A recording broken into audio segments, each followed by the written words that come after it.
What's up, Karma Nation? We're back with another edition of our CFB Best Bets, which obviously is college football. This time we're doing it a little bit different as we are live, you guys can tell. I'm your host, Justin Bales. I'm here with Brad, Chris. How are you guys doing this week? Doing pretty well. Pretty good. It's Friday. Yes. Yeah, Friday's always nice. Last week, let's be real. We went pretty cold. I had a poor week. Chris, not a great week. Brad actually killed it. It just so happened that the one bet he gave on this stream didn't hit. So bad. But man, if anybody watched that Maryland game, I think the coach was trying to lose. They had the ball inside the 5-yard line, I think 4 times, and came away with 2 points. And even got like a gift at the end of the game. The punter kicked it. It was like 9.5 yards, and they didn't move it an inch. I'm going, what in the hell are these? Like, if you get stuffed on the 1-yard line, like 8 times in a row, you think to try something different. Yeah.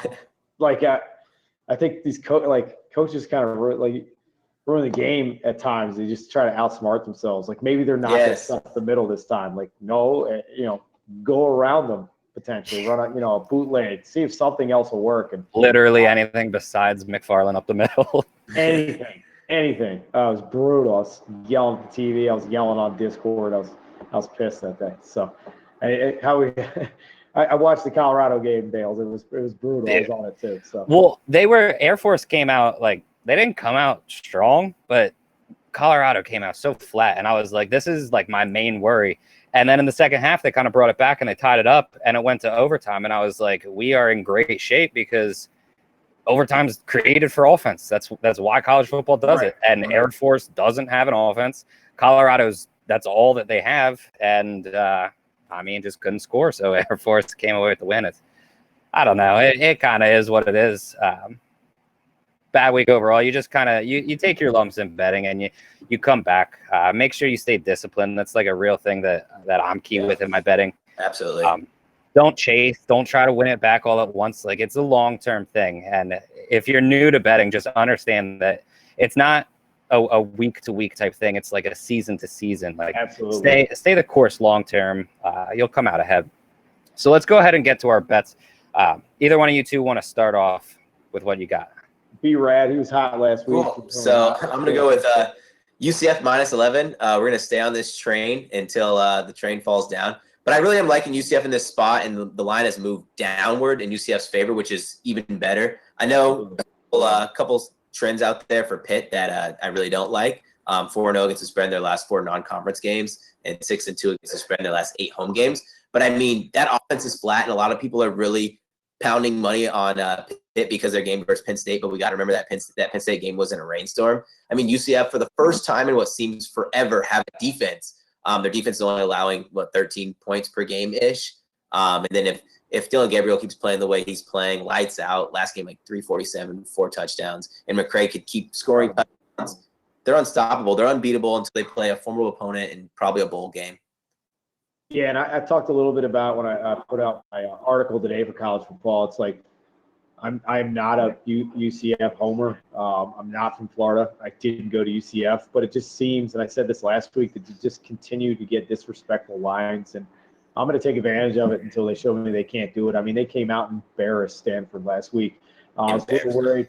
It was just embarrassing how bad they beat them. I was a little worried about them coming up the pit, playing in that slow grass, but Travis actually from Bet Karma, DFS Karma, let me know that they play on grass down there. I thought it was a turf field down in Florida.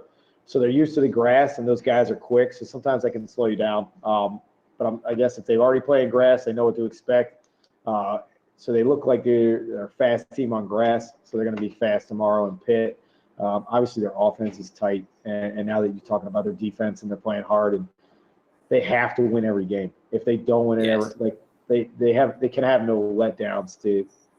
They don't get one loss to get into a college playoff type thing. So they got to play as hard as possible every week, and it's just another spot where Pitt's going to be in trouble. Yep. I think another added thing is that not only can they not have any letdowns, they have to consistently beat the spread by a wide margin, or they don't have a shot in like a top bowl. One more thing that I want to add is that I watched the Pittsburgh Penn State game last week. You can't convince me Penn State's that good. I mean, maybe they just had a really bad game. That team is not that good. That team should not be ranked that high. So I wouldn't really put too much stock into that game, honestly. It was, I don't know how to put it, because Pitt just kept throwing like these quick screens, 3-yard routes, and Penn State could do nothing about it. And I mean, I think that UCF's just way too fast that if they do that, they're just going to get tackled immediately, and they're going to have to throw the ball downfield at some point.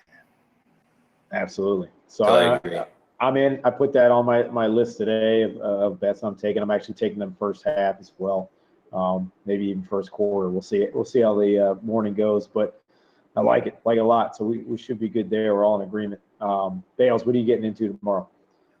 I'm looking at Georgia minus 14.5. You can buy back a point or half a point to get this to 14, which I think shifts it to minus 130, which I don't really mind.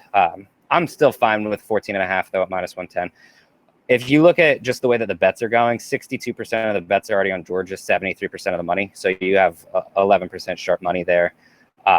One favorable trend that I was looking at is Ralph Michaels tweeted, and since 2007, when two top 9 teams play each other and one's favored by 12.5 or more points, the favorite is 13-2 against the spread. Obviously, that puts us in Georgia for this one. And then there are just a ton of reasons. Just to break down a few, Georgia probably has the best offensive line in the entire NCAA. They have 5 running backs that have over 100 yards already. All of them are averaging almost 6 yards per carry or more. 3 of them are averaging over 9 yards per carry. And then when you look at Notre Dame, they've played Louisville and New Mexico, 2 less than stellar teams, and they're allowing 5.1 yards per attempt. It's been terrible. It ranks 103rd in the NCAA. Also, like a major point for this is that Georgia in the third down conversion rate for their defense currently ranks 14th at slightly over 25%. Notre Dame in their third down offense ranks 113th at slightly over 27%. So basically, when you look at it, Notre Dame struggles on third downs. Georgia's very good at getting off the field on third downs, and they're going to be able to control the clock, control the ball. They're basically going to run it down Notre Dame's throat, I believe. And then another reason that they need to win this game big is that they still have the SEC to win. If Georgia takes out a top team like Notre Dame by a wide margin this week, they realistically can lose a game and still make the playoffs. Obviously, if they don't look great against this, that's kind of going to knock them down a little bit when teams like LSU or Bama come to town. And if they don't win the SEC, they probably aren't going to be in the playoffs then. Absolutely. Yeah, and it's tough. I think I put it in there. It looks like almost 3 SEC teams will probably have a shot to get into the playoff. I mean, LSU, Georgia, and Alabama are they're just good teams. And Notre Dame, I just don't think they have the same. They're not on the same level as those teams. I'm hoping UCF will keep winning and they'll finally get a chance to get in that playoff. My play this weekend is Wisconsin, who I'm taking. I bought the half point to get them down to -3 against Michigan. Michigan's defense is solid, right? They're good, solid defense. They have a bunch of sacks. The problem is that Wisconsin is matching them defensively, and they're giving up 1 penalty. Wisconsin's giving up 1 penalty in 2 games, and Michigan is giving up 9 penalties, and they're playing in Madison. Wisconsin is getting third down conversions at a 66% clip, and Michigan is more in the 40s. So I'm expecting there'll be a lot of third downs, and the QB from Wisconsin is just showing that he's able to find open receivers when he needs to. They got a good running game. Their defense has been just obliterating the teams they've played. Now, obviously, the level of competition is the same as playing at Michigan, but Michigan played, Army, and they should have lost that game realistically. Yeah, absolutely. And it's a triple option run team. They're not throwing the ball, so now you're adding another element that Wisconsin can run and they can throw the ball. I just think that Wisconsin right now, I would put them in the lead to win the Big Ten after they win this weekend. And there's a line that Brad was talking about. What was the number on teams covering at home for the Big Ten? So in the last 9 games, home team is 6-2-1 against the spread, and 3. And even if you buy the hook at, 3.5, if you buy the hook at 3 is not a large number by any means. And I don't see this being like a 1-point game. Someone goes for 2 or anything like that. So yeah, I'm fairly comfortable in taking Wisconsin here too. Bales, you got any thoughts there? Yeah, I mean, I just like Wisconsin.